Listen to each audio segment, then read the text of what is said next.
রাজার তুচ্ছ সেবা দেখি প্রভুর তুষ্ট মন, সেই তো প্রসাদে পাইল রহস্য দর্শন।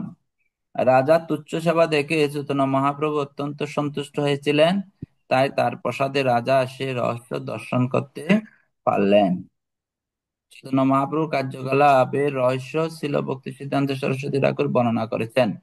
চৈতন্য মহাপ্রভু নিত্য গীত দর্শন করে শ্রী জগন্নাথ দেবের বিস্ময়ান্বিত হয়েছিলেন, এবং তিনি তার রথ থামিয়ে সে নিত্য দর্শন করছিলেন। কে রথ থামিয়ে নিত্য দর্শন করছে?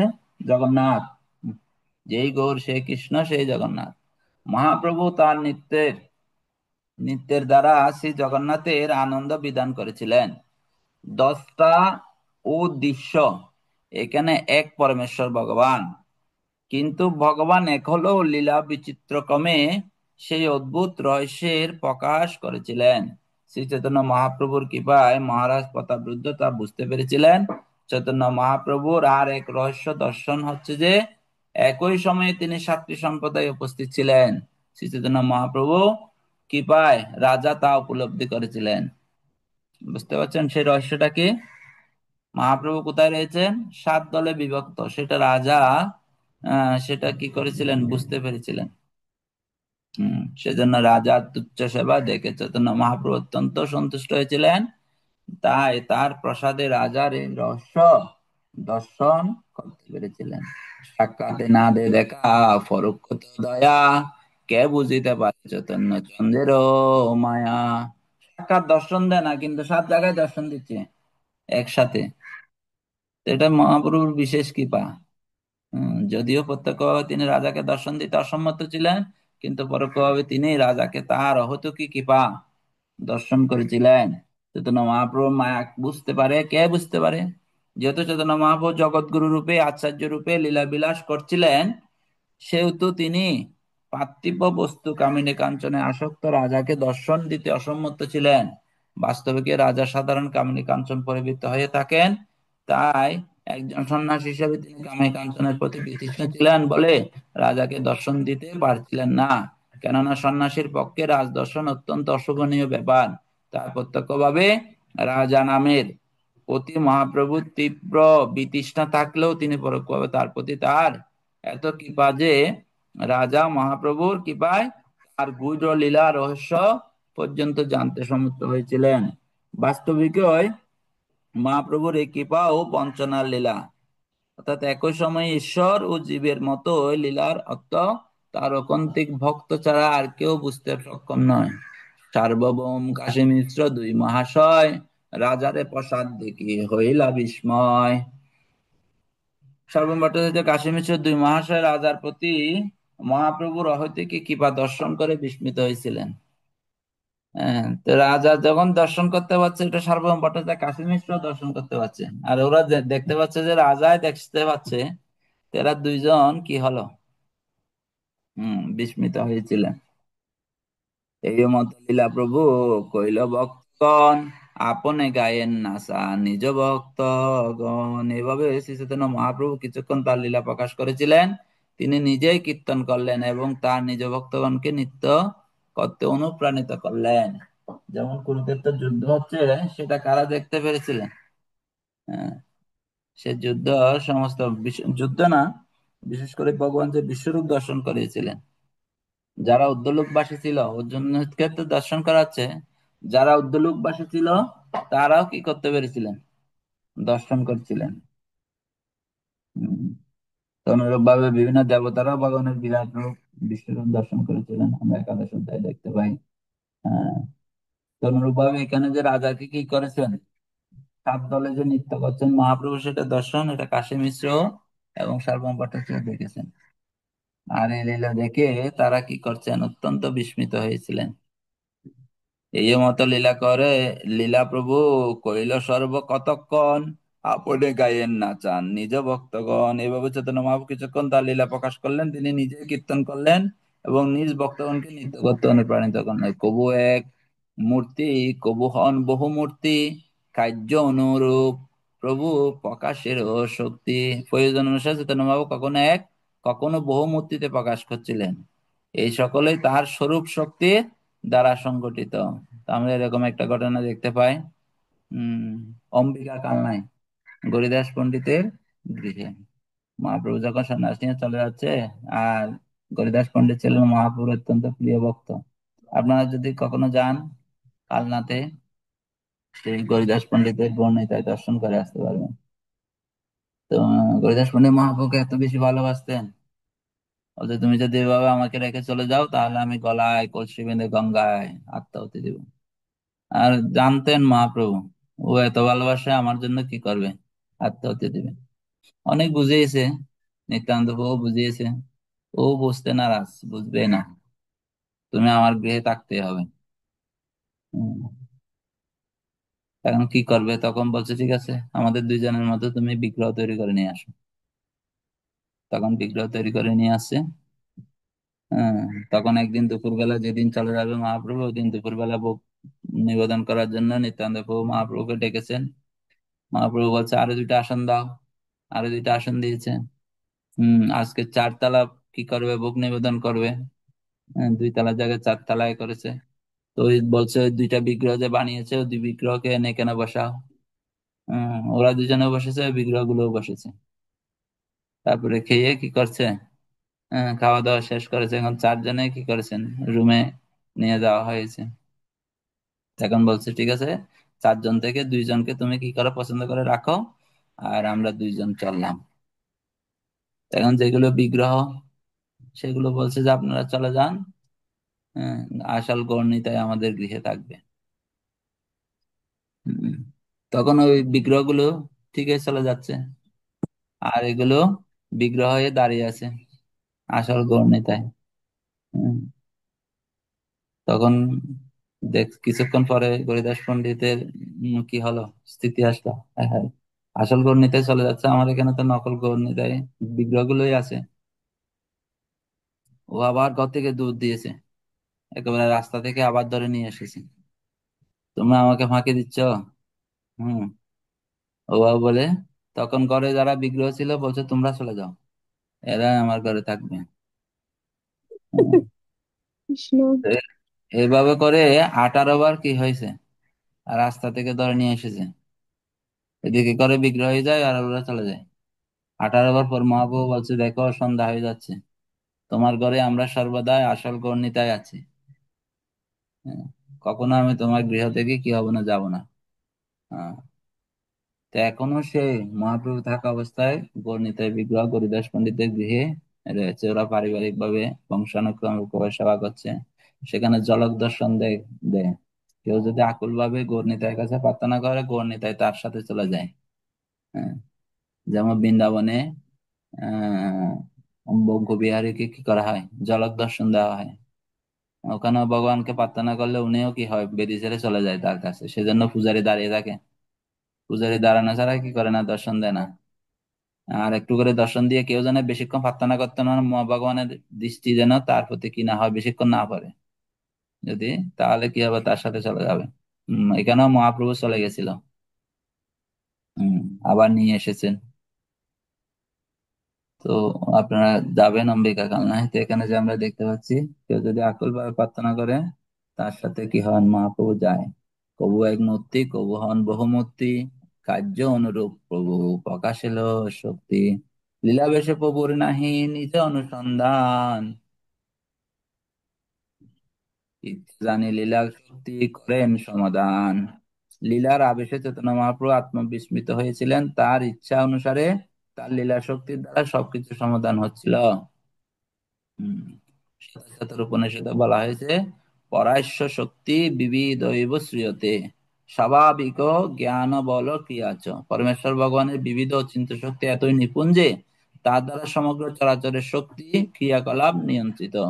চৈতন্য মহাপ্রভু সাত্বিক কীর্তন সম্প্রদায়ের একই সময়ে পৃথক পৃথক ভাবে তার ঐশ্বর্য প্রকাশ করলেন। প্রায় সকলে মনে করেছিলেন তিনি এক, কিন্তু কেউ কেউ দেখলেন তিনি নিজেকে বহুরূপে প্রকাশ করছেন। কেবলমাত্র তার অন্তরঙ্গ ভক্তরাই বুঝতে পেরেছেন যে যদিও তিনি এক, তবুও তিনি বহুরূপে বিভিন্ন কীর্তন দলে প্রকাশিত হয়েছেন।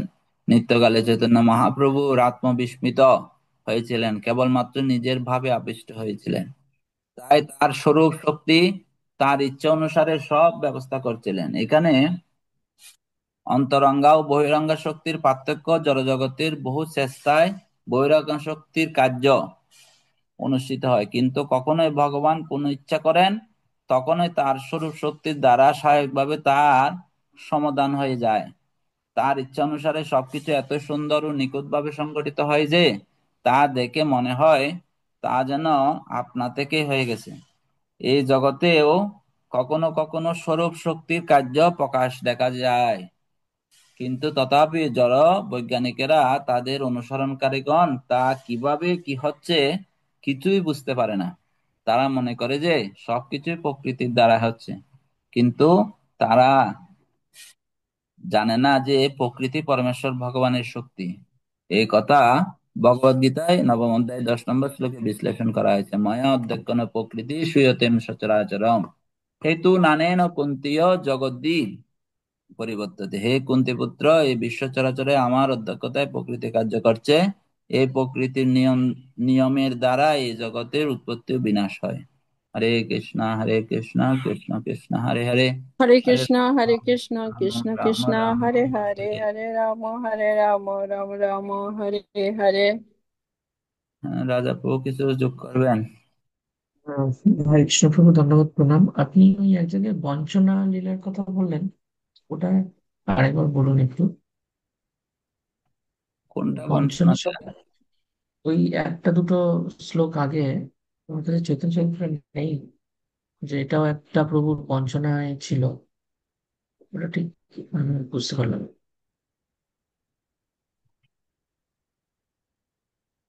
কত নম্বর শ্লোক? দুটি শ্লোক আগেই হবে, দুটি শ্লোক আগে হবে।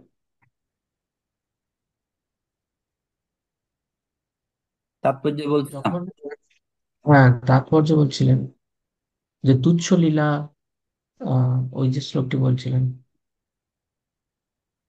তুচ্ছ কর্ম করার জন্য যে ভগবান শ্রী চৈতন্যদেব রাজাকে আহ, তুষ্ট হলেন, ওখানে বলছিলেন।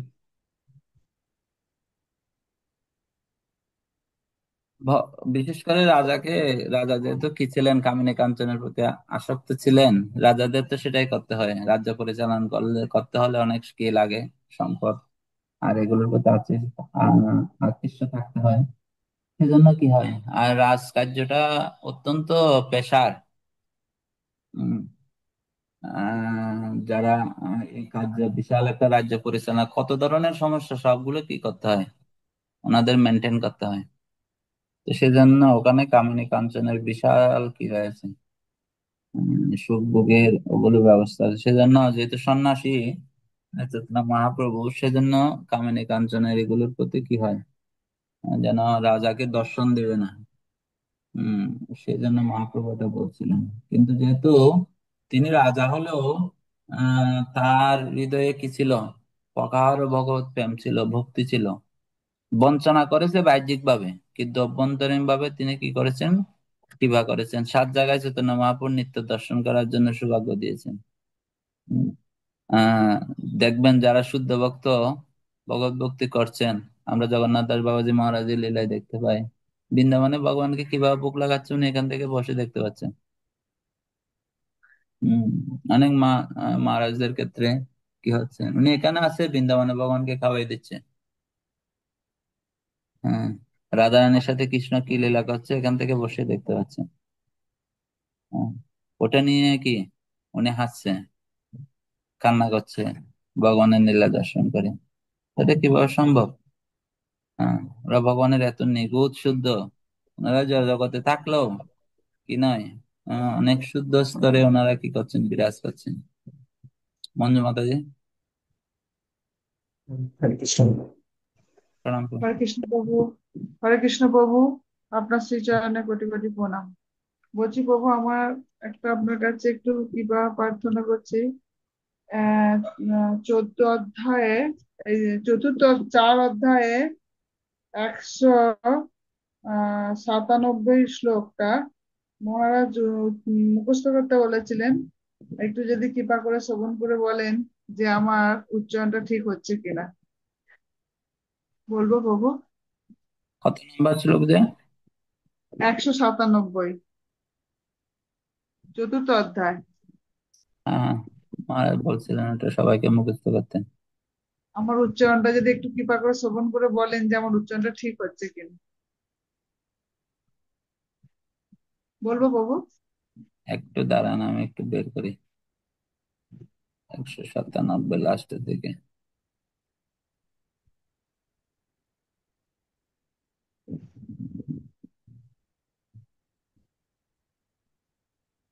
বলেন। ওই দীন দয়ার্থনাথ, হে মথুরানাথ, কদা অবলোকস্যে হৃদয়ং তৎ আলোককাতরম দ্বৈত ভ্রামতি কিম করমি অহম। হরে কৃষ্ণ। পরম মহম। কি প্রভু? ঠিক আছে মাতাজি, আপনি ওই ইয়া দেখে মুখস্থ করছেন তো, হ্যাঁ সমস্যা নেই। প্রভু। দুই ভাবে মুখস্থ করা যায়। একটা হচ্ছে সরাসরি শ্লোক সংস্কৃত ভাবে, আর একটা হচ্ছে বহুপাত এখানে ভেঙে ভেঙে দিয়েছেন ওখান থেকে দেখে। এগুলো বড় ধরনের ভুল নয়, কিন্তু আমাদের ওই শব্দগুলোর অর্থটা বুঝতে হবে। ওই ওই মানে কাকে বলছি আমি? প্রভুকে বলছি, কৃষ্ণকে বলছি। হ্যাঁ, দীন দয়ার্দ্র নাথ, আপনি দিনের প্রতি কি করেন? দয়া পরবশ হন। সেজন্য আপনাকে কি বলা হচ্ছে? নাথ বলা হচ্ছে। অত্যন্ত দীন। হ্যাঁ, তো আমরা মহাপুর কাছে বর্তমান করি, গৌরাঙ্গ করুণা কর দীনহীন জনে। হম, এটা কে প্রার্থনা করেছিলেন এই শ্লোকটা? মাধবেন্দ্র পুরীপাদ। মাধবেন্দ্র পরিপাত। হ্যাঁ, তো এই শ্লোকটা কে বলেছেন? যদি মাধবেন্দ্র পুরীপাদ হচ্ছে সেজন্য মহাপুর অত্যন্ত প্রিয়জন। হ্যাঁ, তিনি এভাবে কি করছেন? দীনদয়ার্দ্রনাথ, মথুরানাথ। হ্যাঁ, তারপরে হচ্ছে কি, কদা অবলোকস্য, আমি তোমাকে দর্শন করব। কখন দর্শন করব? অলরেডি 3বার দর্শন করে ফেলছে। 3বার দর্শনে সরাসরি দর্শন। আমরা তো বিগ্রহ দর্শন করছি। হ্যাঁ, তিনি আবার বলছে, আবার কখন তোমাকে আমি দর্শন করব?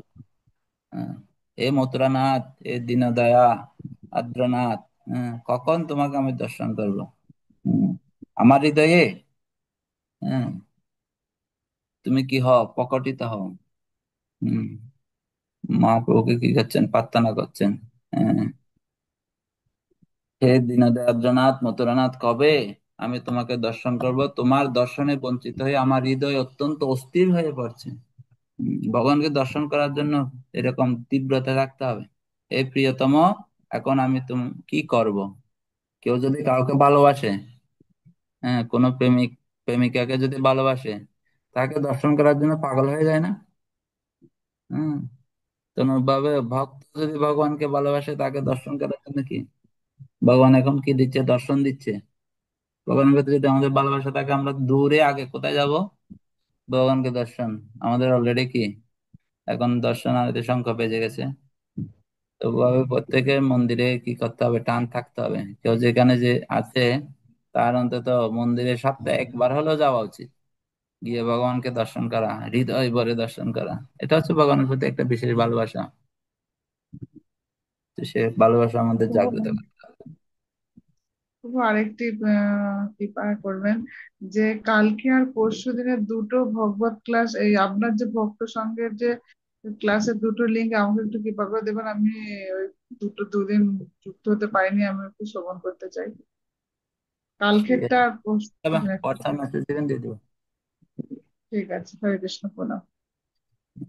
বাঞ্ছা কল্পতরুভ্যশ্চ কৃপা সিন্ধুভ্যেব পতিতানাং পাবনেভ্যো বৈষ্ণবেভ্যো। পবিত্র হইতে পবিত্র ধারণা। প্রণাম।